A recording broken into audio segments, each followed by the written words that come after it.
अब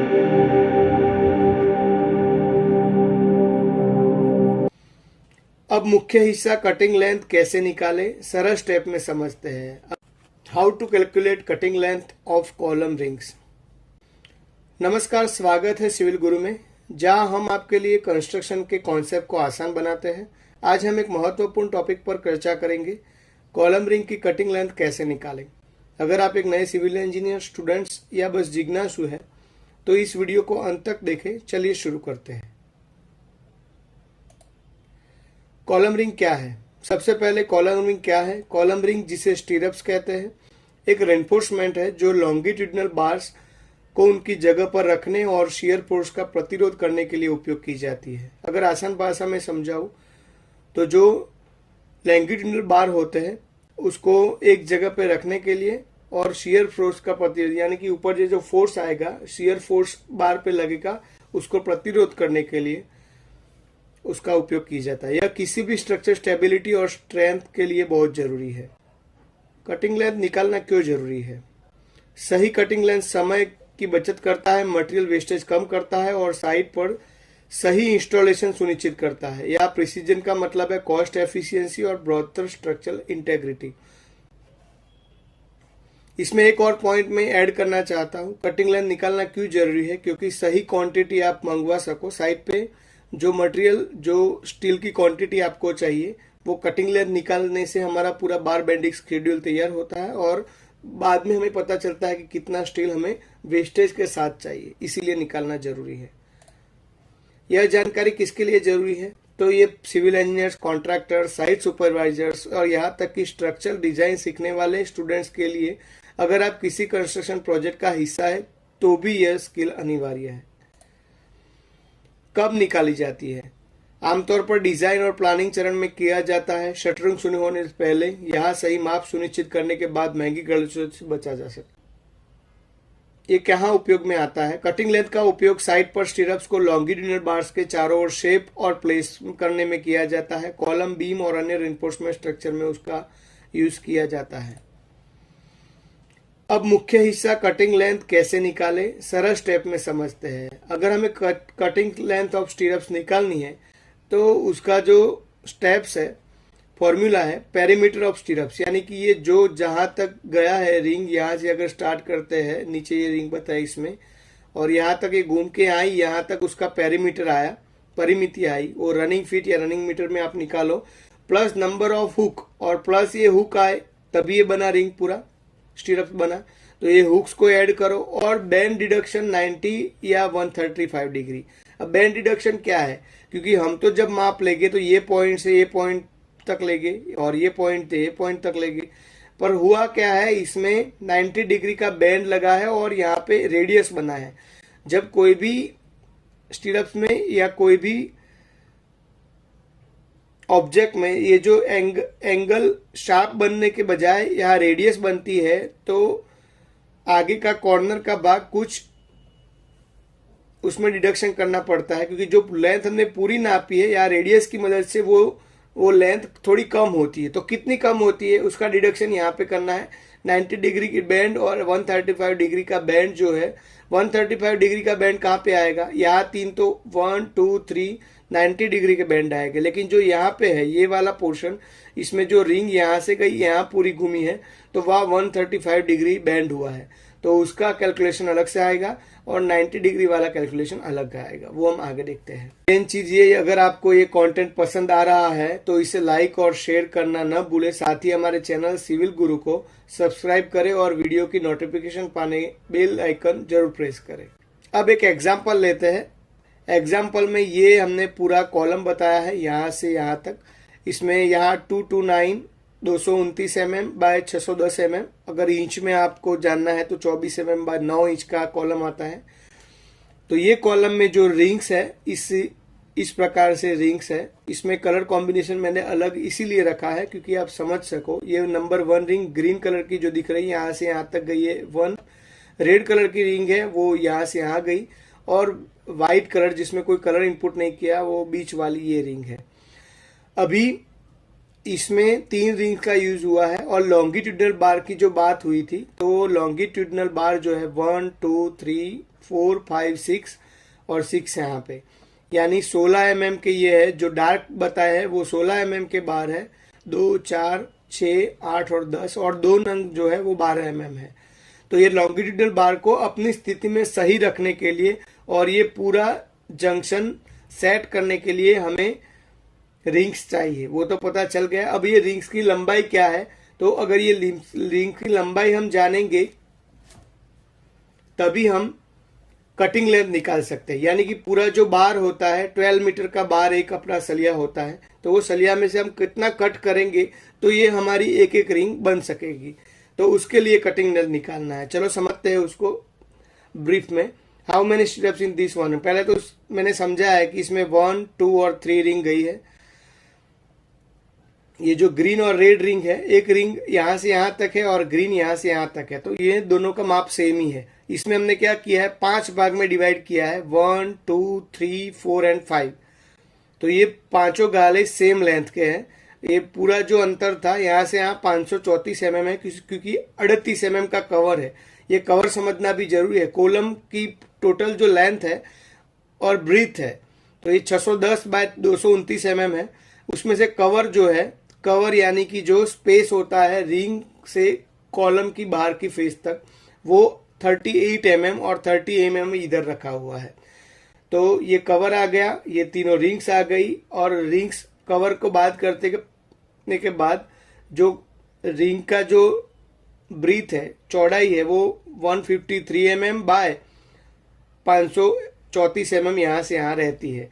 पर ये तीनों रिंग को मिला के 534 mm रहती है। हमें तो निकालनी है 1 बाय 1, 1, 2 और 3। कैसे निकालते हैं देखते हैं। अब कैलकुलेशन फॉर ग्रीन रिंग। अगर ग्रीन रिंग की बात किया जाए तो उसमें उसकी लेंथ कैसे हम निकालेंगे, ये आकृति में, ये फिगर में आप देख सकते हो। तो मैंने यहाँ पे ओनली ग्रीन रिंग बताई है, सब बार्स तो बताया है, और रेड रिंग भी साइड में बताई है। तो अभी मुझे इसकी परिमिति निकालनी है, तो उसके लिए मुझे ये ए माप और बी माप चाहिए। ये ऊपर वाला ए माप है और साइड वाला बी माप है। तो उसके माप के लिए पहले हमें क्या करना चाहिए, जो 610 mm टोटल मिलता है हमें यहाँ से पूरा, इसमें से बोथ कवर हम माइनस करेंगे। यानी कि 38 mm इधर कवर है ये वाला, और 38 mm सेम यहाँ पे कवर है, तो वो दोनों कवर माइनस करेंगे। -5 पार्ट 5 डायमेंशन, यानी कि यह मैंने पहले बताया 1, 2, 3, 4, 5 सब पार्ट है। उसमें से अब अगर हम कवर बात करें और 5वां नंबर का ये पार्ट बात करेंगे, तो हमें यहाँ से ये ग्रीन रिंग यहाँ से यहाँ तक का माप मिल जाएगा। तो इसमें यही बताया है 610 bye minus both cover minus part 5 dimension, यानी कि 5वां। सेम ही आएंगे सारे।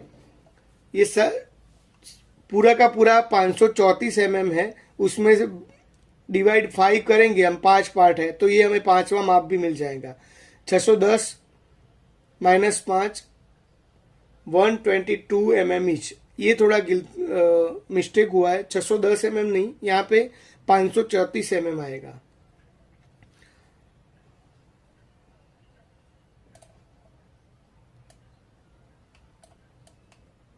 यहाँ 534 mm आएगा, डिवाइड बाय 5, तो ये होगा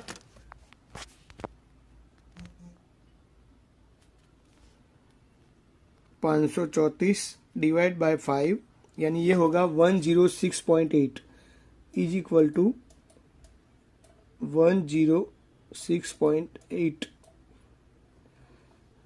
तो ये माप हमारा मिल गया। वो ग्रीन वाले, ये ए पोर्शन है, ये बी पोर्शन है। तो अभी ए पोर्शन का माप हमें कैसे मिलेगा, 610 माइनस, ये लिखा हुआ है फॉर्मूला, 610 माइनस 38, 38 माइनस 5। यहाँ 122 नहीं यहाँ करना है, वो मेरे से गलती हो गई है कंप्यूटराइज टाइप करने में। यहाँ पे आएगा 106.8। तो आप कमेंट में लिखना कि ए का माप क्या मिलता है। कमेंट में आप ये माइनस करने के बाद लिखना कि ये ए का माप क्या आता है। ऐसे calculation of B, calculation B का माप इजी है क्योंकि यहाँ पे आप समझो ये बी है, तो यहाँ से ये पॉइंट से ये पॉइंट का माप चाहिए। तो यहाँ पे 229 तो है हमारे पास, ये वाला लेंथ पूरा कॉलम का, उसमें से -30 कवर बाद हो गए, और -5 क्यों बात किए हैं ये भी आपको समझाता हूं यहाँ पे, और ऊपर भी -5 क्यों बात किए हैं। तो हमें कटिंग लेंथ जो चाहिए बार के सेंटर से चाहिए। यहाँ से मैं ट्राई करता हूँ सेंटर लाइन ड्रॉ करने का, यहाँ से यहाँ सेंटर में सेंटर लाइन चाहिए। तो अभी हम 38 mm यहाँ से करेंगे, तो यहाँ से ये जो सेंटर से सलिया का माप है वो रह जाएगा। सेम थिंग यहाँ पे आएगी, यहाँ सेंटर लाइन से ये कवर है तो एक रिंग की फेस हो जाएगी और एक बार का सेंटर आएगा। तो 10 mm की रिंग है तो 5 mm इधर आया और 5 mm इधर आया। वही सेम माप इधर भी होगा, यहाँ पूरा 153 mm है तो 153 में 10 mm डायरेक्ट भी निकाल सकते हो ये यहाँ पे, तो भी आपको 143 mm मिल जाएगा। देख सकते हैं आप 143 मिलेगा।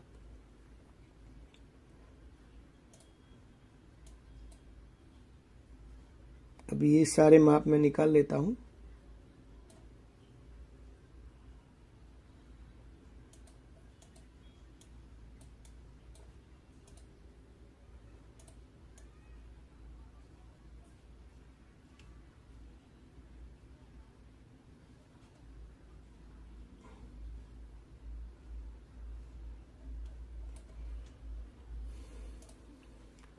तो हमें दो माप मिल गए ए और बी। अब पेरीमीटर क्या है, पेरीमीटर निकालने के लिए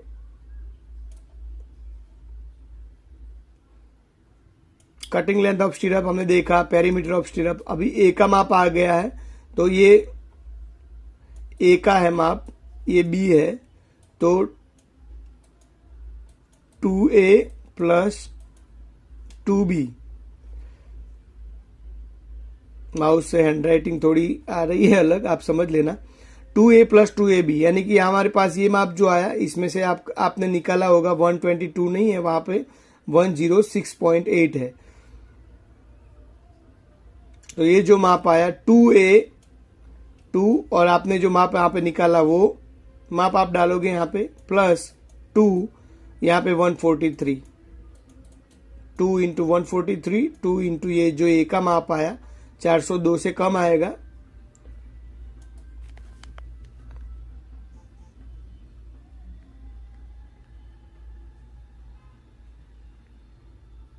$610 मैं अपने कैलसी में कर लेता हूँ। 610 - 38 -5 बाय डायमीटर के सेंटर से लेंथ -5 -106.8 यानी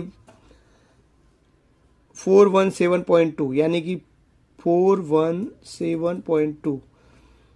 अभी यहाँ पे पूरा मैंने समझाया है, आप देख सकते हो कि perimeter of stirrups, number of hook यहाँ ये रिंग में ये हुक आए, 2 हुक है, माइनस बैंड डिडक्शन 90 डिग्री और 135। बैंड डिडक्शन एक 90 डिग्री वाला, दूसरा 90 डिग्री वाला, तीसरा 90 डिग्री वाला, और ये 135 डिग्री वाला, उसका डिडक्शन करना है। तो उसमें अब देखते हैं 2AB पेरीमीटर निकालने के लिए 2A + 2B + 2 × 90D है, हुक का हो गया। 2 हुक है हमारे पास, 90D इसका फॉर्मूला है। कैसे बैंड निकालते हैं, हुक का लेंथ कैसे निकालता है, सॉरी, हुक का लेंथ 90D यानी 9 है हमारे पास, 10 mm का बार है तो हो गया 90 mm। अब आया -3 × 2D यानी कि जब 90 डिग्री होता है तो उसका जो लेंथ होता है वो जो माइनस करना रहता है वो 3 × 2D बात करना रहता है, सॉरी 2D बात करना रहता है। 3 तो बैंड है, नंबर ऑफ बैंड 3 है, नंबर ऑफ बैंड जो है वो 3 है, और 2D उसका फॉर्मूला है यानी 10 डायमीटर यानी 2 20 mm, और 135 डिग्री के बैंड कितने हैं यानी कि यहाँ पर एक बैंड हुआ और यहाँ एक पे बैंड हुआ, तो ये 2 बैंड है, तो 2 × 3D 135 डिग्री का बैंड है, उसमें 3D फॉर्मूला है यानी 30 mm। यहाँ पे फॉर्मूला पूरा रखते हुए 402 यहाँ पे था, ये अभी हमने करेक्शन किया है वो है था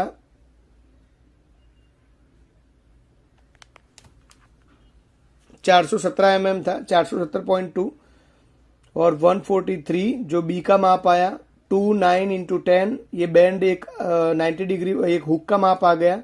ये पहला जो 90 डिग्री वाला वो बात किया, और ये 135 डिग्री वाला बात कर दिया। अगर आप चाहे तो उसका स्क्रीनशॉट में एक बार ये सब रिमूव कर लेता हूँ।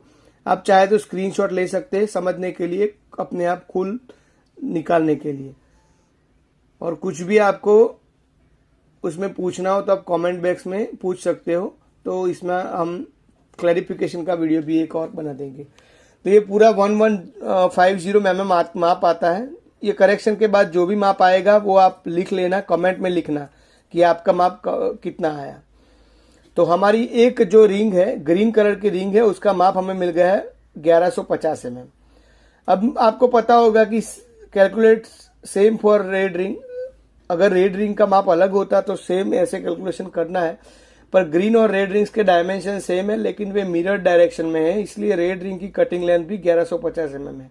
जहाँ पे ये दिखाया है, यहाँ से जो 1 to 4 जो माप होगा वही माप 2, ये 2 वाला हिस्सा से 5 वाला होगा। तो यानी कि ये दोनों रिंग सेम है, तो इसका माप भी सेम आएगा। तो 1150 वो मिल गई। अब बारी है स्मॉल रिंग की। ये स्मॉल रिंग का कटिंग लेंथ कैसे निकालते हैं वो देखते हैं। तो उसका जो माप है वो हमको, वो पहले तो ये पोर्शन हमें पता था वो कितना आया था, 106 समथिंग आया था। ये 1 to 2 गलत है। तो हमें ए निकालना है जो पार्ट 3 की लेंथ और स्टीरअप बार के डायमेंशन के बीच का अंतर है। जो पार्ट ए निकालना है उसके आप देख, मैंने बताया यहाँ पे पार्ट 3 की लेंथ और स्टीरअप बार के डायमेंशन के बीच का अंतर है। टोटल लेंथ 610 mm को 5 पार्ट्स में, 610 को नहीं, यहाँ पे एक गलती है, 534 mm को हमें 5 पार्ट में डिवाइड करना है, जिससे हर पार्ट की लेंथ जो मिलती है वो यहाँ पे 106 समथिंग मिलती है। तो ये ए जो हुआ है 106 माइनस ये सेंटर ऑफ बार 5 mm दोनों बाजू, यानी कि यहाँ से ये सेंटर और यहाँ से ये सेंटर। तो बी जो हुआ 143 mm। अब आप देख सकते हो कि बी जो है वहां सभी का सेम आएगा, ग्रीन का, रेड का और व्हाइट का, सभी का बी जो है वो सेम आएगा। बी की लेंथ है वो सेम आएगी, तो वो 143 mm हमने पहले ही निकाल दिया। Cutting length of stirrup same formula इसमें यूज करने वाले हैं हम। Perimeter of stirrups, number of hooks, bend का डिडक्शन माइनस करेंगे, तो ये पूरा फॉर्मूला में हम रख देंगे 2a + b। ये आ गया पेरीमीटर ऑफ रिंग, ये वाला, ये 2a और 2b प्लस 2 × 90d। ये हुक के लिए आ गया, हुक जो हमारे 2 है ये हुक के लिए आ गया।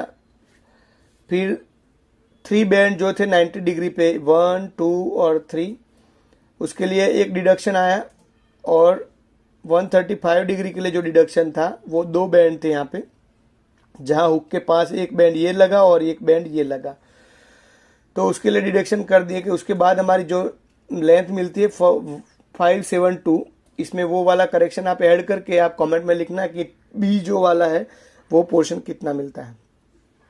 आशा करता हूँ कि मेरा जो एक्सप्लेनेशन है, समझाने का तरीका है, वो आपको समझ में आया होगा। कुछ भी क्वेश्चन हो तो आप कमेंट बॉक्स में लिख सकते हो। यहाँ मैंने ट्राई किया है कि एक जटिल जो रिंग की पोजीशन होती है उसकी कटिंग लेंथ कैसे निकाले जाए, क्योंकि जो सिंपल होती है तो वो आप निकाल सकते हो, लेकिन ऐसे 2, 3 या उससे भी ज़्यादा रिंग जहाँ पे यूज़ होती है उसकी फॉर्मूला और कटिंग लेंथ निकालने का जो फॉर्मूला है वो अलग हो जाता है। तो हमारे पास ये माप आए, जो करेक्शन वाले माप है वो कमेंट बॉक्स में आशा करता हूँ आपने लिखे होंगे।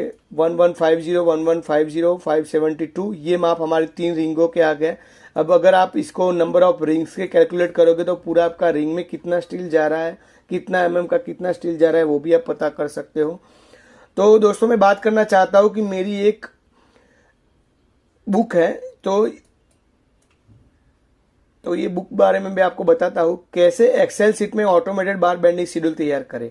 अगर आप एक एक ऐसे गिनने जाओगे तो आपका प्रोजेक्ट जितना बड़ा है तो आप समझ सकते हो कितना टाइम लगेगा आपको एक एक रिंग कटिंग लेंथ निकालने के लिए और पूरा कैलकुलेशन तैयार करने के लिए। तो ये कैसे एक्सेल सीट में ऑटोमेटेड बार बेंडिंग शेड्यूल तैयार करें, इसका मैंने एक आपके लिए सॉल्यूशन ढूंढा है। इसका सॉल्यूशन मेरे पास है, यहाँ मेरे आपके लिए एक ई बुक है जिसे मैंने आपके लिए खास बनाया है। इस ई बुक का नाम बार बेंडिंग शेड्यूल है और इसका लिंक डिस्क्रिप्शन मैंने दिया है। जो ये लिंक बुक जो लोग लेना चाहते हैं उसको डिस्क्रिप्शन में उसको लिंक मिलेगा। इस बुक से आप बार बेंडिंग शेड्यूल के सभी पार्ट सीखेंगे। यहाँ तो हमने खाली कॉलम की कटिंग लेंथ निकाली, लेकिन अब अगर बीम हो जैसे footing, column, slab, lintel beam, retaining wall, one way slab, two way slab और बहुत कुछ, यानी कि पूरा बार बेंडिंग शेड्यूल आप कैसे निकालते हैं उसका फॉर्मूला पूरा समझाया है। इसमें फॉर्मूला और डिस्क्रिप्शन के साथ पूरी जानकारी दी गई है। इसके अलावा हर पार्ट के लिए एक्सेल सीट भी है, यानी कि आप समझ गए कि कैसे निकलता है और ऑटोमेट कैसे निकालना है। तो उसके लिए मैंने एक एक्सेल सीट भी बनाया है जहां आप जरूरी डेटा डालेंगे और ये ऑटोमेटिकली आपके सभी डिटेल्स कैलकुलेट करके देगा। इसमें आपको कुछ नहीं करना है। फॉर्मूला तो आपको समझने के लिए आपको पता चल गया कैसे निकालते हैं, लेकिन उसमें आपको एक्सेल सीट में आपको डेटा ही डालना है। लेंथ कितनी है, ब्रीथ कितनी है, कवर कितना है, पूरा डेटा डालना है तो आपको ऑटोमेटिकली ये पूरा मिल जाएगा। ये सच में अमेजिंग है। अभी डिस्क्रिप्शन से डाउनलोड करें। आशा करता हूँ जिसको भी जरूरत है ऐसे प्रोजेक्ट में ये एक्सेल सीट की तो वो डाउनलोड कर सकते हैं। ई बुक भी आएगी, साथ साथ में सभी पार्ट की एक्सेल सीट भी आपको वहां से मिल जाएगी। तो थैंक यू सो मच। मिलते हैं नए वीडियो में नए नॉलेज के साथ। Thank you so much.